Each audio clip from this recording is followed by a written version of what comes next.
Bom, o que precisa então mudar no debate público e nas instituições políticas para que a prevenção dos riscos S se torne uma realidade, talvez?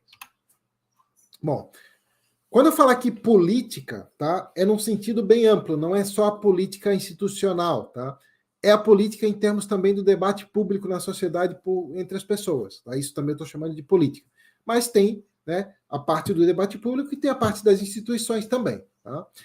Então, uma política disfuncional, né, seja em termos de instituições que não funcionam bem, seja em termos do debate público que não acontece de maneira bem embasada, ela pode incentivar a polarização e o ódio mútuo, pode impedir esforços para reduzir riscos S, pode aumentar o risco de agentes malévolos chegarem ao poder e pode impedir a discussão sobre qualquer questão ética.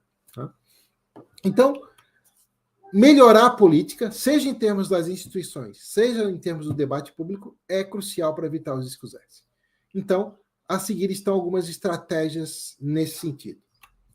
Então, algumas estratégias que a gente vai ver vai ser para melhorar o debate público e outras para melhorar as instituições. Tá? Uma estratégia para melhorar o debate público é pensar em termos de nuance e não em termos de 0 ou 1, os do bem e os do mal, nós versus eles, né?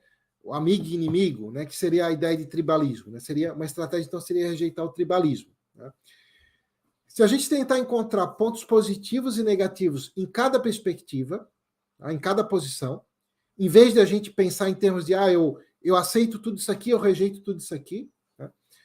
E em vez de a gente pensar em termos de certezas rígidas, a gente pode pensar em termos de graus de confiança. Essa posição aqui, eu acho que esse argumento aqui é bom, esse argumento aqui eu já não concordo, essa posição aqui eu acho que ela tem esse efeito positivo, esse efeito aqui eu já acho que vai ser negativo, em vez de dizer, olha, isso aqui é o paraíso, isso aqui é o inferno. Tá? Então, em vez de a gente pensar do tipo 0 ou 1, é melhor a gente pensar em termos de nuance. Isso é muito mais difícil, isso dá muito mais dor de cabeça, por isso que a maioria das pessoas não quer fazer. Mas isso seria um bom passo para melhorar o debate público.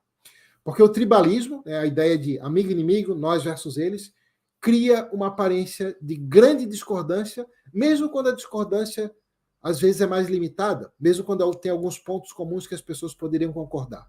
Então, reduzir o tribalismo abre portas para cooperação, mesmo que as pessoas discordem quanto a outras coisas, e compromissos mútuos. Por exemplo, pode ser que as pessoas discordem em relação a várias coisas, mas em relação a um ponto elas concordem.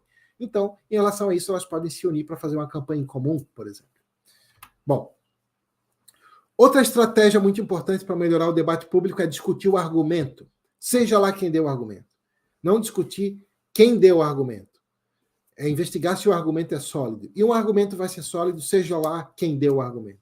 Seja lá se foi um homem ou uma mulher, seja lá se foi uma pessoa bom caráter ou mau caráter, seja lá em que país ela nasceu, seja lá em que idade ela tem. O que importa é avaliar o argumento. A tendência geral atual é a seguinte: se quem deu o argumento pertence ao nosso lado, né, naquela ideia de tribalismo, lá de nós versus eles, se quem deu o argumento pertence ao nosso lado, ou pertence ao grupo que a gente quer defender, o argumento dessa pessoa é normalmente aceito, sem a gente parar para avaliar se o argumento realmente é bom. E às vezes o argumento é aceito mesmo que ele não seja bom, só porque foi dado por alguém que pertence ao nosso lado. E, pelo contrário, se quem deu o argumento pertence ao outro lado, né, que é visto como inimigo, o argumento é rejeitado, mesmo que seja um argumento muito bom, muito sólido e que aponte um sério problema com a nossa visão. Né? Essa tendência de se avaliar quem deu o argumento e não o próprio argumento tem impedido o debate sério, não apenas na arena pública, mas mesmo nos meios acadêmicos. Né? Nos meios acadêmicos, também essa tendência tem crescido muito e, na verdade, parece que tudo o que importa é dizer foi essa pessoa que deu esse argumento, então o argumento não presta. E não é assim. Né? Então, o que a gente poderia fazer para limitar essa tendência é tentar discutir os argumentos sem saber quem são os seus proponentes. Por exemplo, você vai ler um artigo, antes de você ver o nome de quem escreveu, tenta cobrir o nome. Aí você vai tender a fazer uma análise menos enviesada, menos tendenciosa. Mas às vezes isso não é possível. Né? Às vezes a gente realmente sabe quem é que deu o argumento. Né? Então, nesses casos, a gente pode tentar imaginar o que a gente pensaria do argumento se a gente não soubesse quem deu o argumento. Se a gente não soubesse se a pessoa pertence a esse lado ou aquele, qual é o gênero, a etnia, o lugar que nasceu e por aí vai. Né? Ou tentar imaginar o que a gente pensaria do argumento se ele fosse dado pelo lado contrário. Por exemplo, alguém que pertence ao nosso lado deu esse argumento. Se esse argumento fosse dado pelo lado oposto, a gente aceitaria? Ou vice-versa. Alguém que pertence ao outro lado deu um argumento. Se esse mesmo argumento fosse dado por alguém que pertence ao nosso lado, a gente rejeitaria? Né? Então, isso é um bom exercício de honestidade intelectual. Né? Então, outra estratégia crucial para melhorar o debate público é a própria honestidade intelectual. Discutir os argumentos de maneira séria e intelectualmente honesta, ou seja, sem distorcer a posição e os argumentos de quem a gente discorda. Não montar o argumento, por exemplo, como sendo mais fraco do que ele realmente é, né, que é a falácia do espantalho, e reconhecendo que a gente pode estar enganado quanto a muitas coisas, né, e que nós precisamos revisar as nossas posições frequentemente, seja elas forem posições quanto aos fatos, quanto aos valores, quanto às metas e por aí vai. Bom, outra estratégia para melhorar o debate público é adotar o que eu estou chamando de abordagem abrangente, que consiste em enfatizar que as metas que a gente quer alcançar podem ser aceitas mesmo por pessoas que discordem de nós em outros pontos. Isso, então, diminui a polarização, porque mostra que, apesar das divergências, pode haver algumas metas em comum. Por exemplo, né, consideração por todos os seres sencientes, prevenção dos riscos S, prevenção do sofrimento dos animais selvagens, rejeição do especismo, rejeição do substratismo. Tudo isso pode ser aceito sem a gente ter que aceitar uma visão específica, seja em ética, seja em política. Não sei se todo mundo aqui conhece, mas nós da Ética Animal temos um outro curso sobre teorias éticas e os animais não humanos, e lá a gente mostra que a rejeição do especismo, por exemplo, e todas essas outras metas que a gente falou, para você aceitar, você não precisa aceitar uma teoria ética específica. Na verdade, isso é compatível com a vasta maioria, se não todas as teorias da ética contemporânea. Né?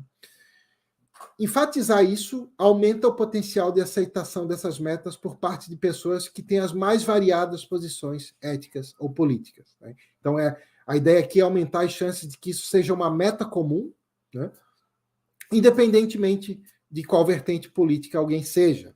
Por exemplo, né, algumas pautas, como, por exemplo, a preservação do meio ambiente, não ficaram associadas a uma visão de ética ou política específicas. Né?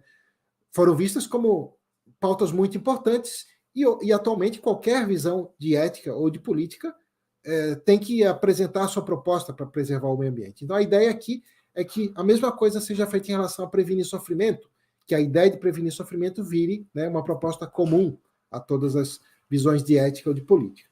Bom, agora, uma estratégia para melhorar as instituições, né? Uma delas seria proteger a democracia. Por quê? Por que é importante proteger a democracia para prevenir riscos S? Porque o principal fator é que a democracia previne que um único indivíduo consiga muito poder. O poder é muito mais distribuído do que, por exemplo, numa monarquia. Né? Então, ela reduz a probabilidade de influência de agentes malévolos. Bom, em termos de riscos S, é mais importante a gente evitar catástrofes institucionais do que a gente tentar alcançar as melhores instituições possíveis. Por quê? Bom, alguém poderia dizer assim, mas a democracia também é falha, né? Principalmente a democracia representativa e tal. Sim, é verdade. Mas, olha, em termos de riscos S, a gente tem que pensar o seguinte, a diferença entre uma democracia e um regime totalitário, ela é muito maior do que entre uma democracia funcional e uma democracia falha. Tá? Uma democracia falha, em termos de prevenir riscos S, ainda é muito melhor do que um regime totalitário. Tá? E outro fator em relação a isso, né, é que as democracias liberais modernas oferecem certos tipos de proteção aos direitos humanos, a liberdades civis, dentre elas a liberdade de expressão, e isso é uma pré-condição para se levantar preocupações éticas. Né? Então, por isso, proteger a democracia pode ser uma boa forma de estratégia direcionada para prevenir riscos éticos. Bom, outra estratégia de melhorar as instituições é instituir a representação política de todos os seres sencientes, tá? Principalmente aqueles que não podem representar a si próprios, como os animais não humanos e os seres futuros. Então, poderiam ser nomeados representantes, seria uma ideia, né? Isso vem sendo conhecido como a proposta de democracia sencientista, porque é centrada, né, em representar seres sencientes.